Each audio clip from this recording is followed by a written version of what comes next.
next guest's grandfather founded the village of Oakbrook and the Oakbrook Polo Club. Her mother, Reute Butler Kent, founded Friends of Conservation, an organization working to preserve the communities in Kenya.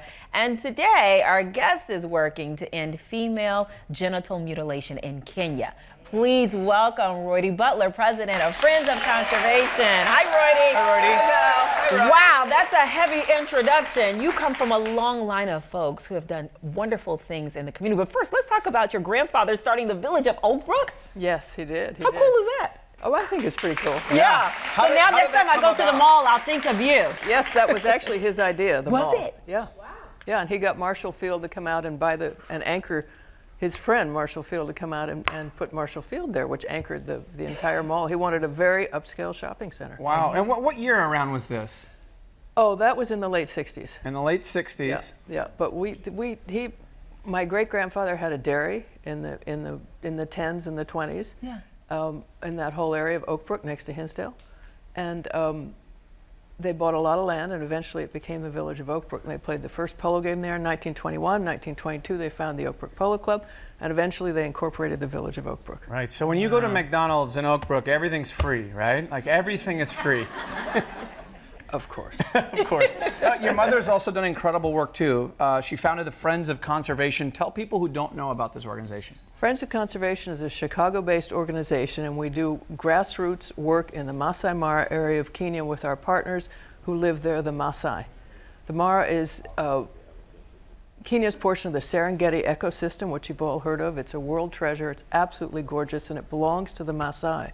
In order for them to preserve their culture, they need to know to preserve their wildlife and their wildlands.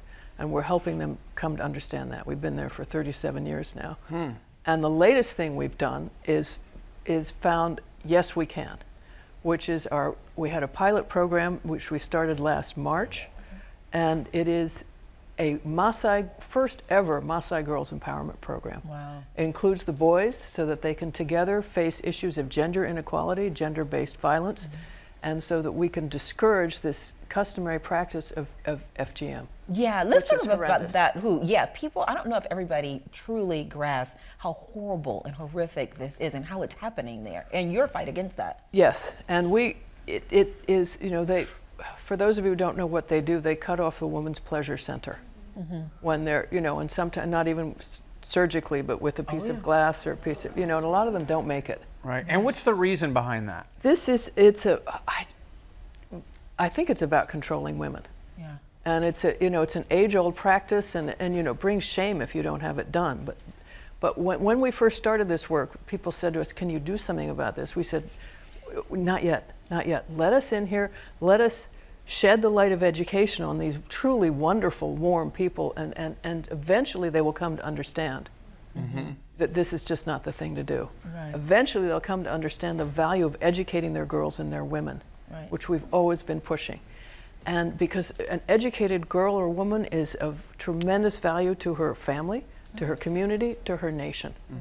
And she needs to be an equal with the man. Of course. Not property. Have you all been making progress with this message? Yes, very much so. And let me tell you, last January, when they came back from their break, out of 305 girls in this school, 22 of them were pregnant.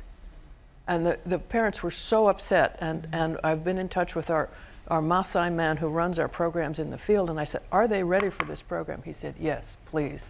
So we went out in March, and we've now had a term and a half of this program at the end of 2018.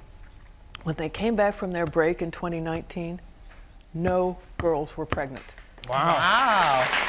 That's drastic. Isn't that exciting? Yeah. When did the love start for this culture, and what drives you to do this work? So Mother is a business partner and former life partner of Jeffrey Kent.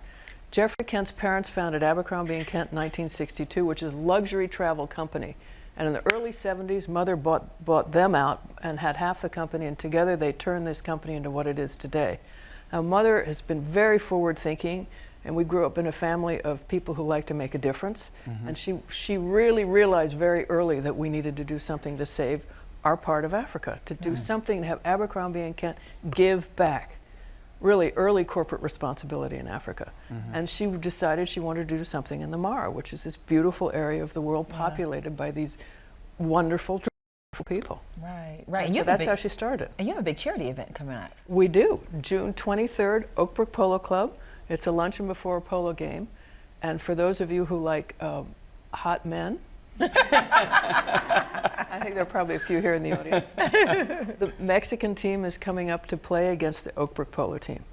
All right. All neat, attractive. That's going to be fantastic. Keep up the great work. I know that your entire team is here doing great work as well. And the festivities are happening Sunday, June 23rd at the Oakbrook Polo Club. For tickets, go to friendsofconservation.org.